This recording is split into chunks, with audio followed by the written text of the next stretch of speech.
Welcome to this demonstration of how Resto works.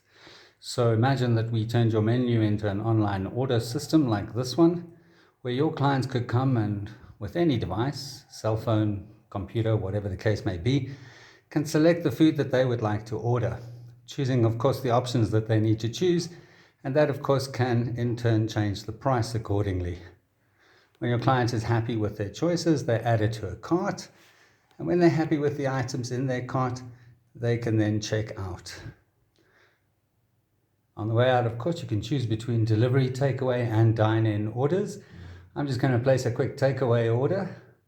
I am already logged in. If your clients aren't logged in, they would have to create an account and log in. And then we place the order. What we would do is obviously install a thermal printer just like this one at your premises, so that when anyone places an order, it is automatically printed on the printer. Here you can see order number 236, and it's automatically being printed out.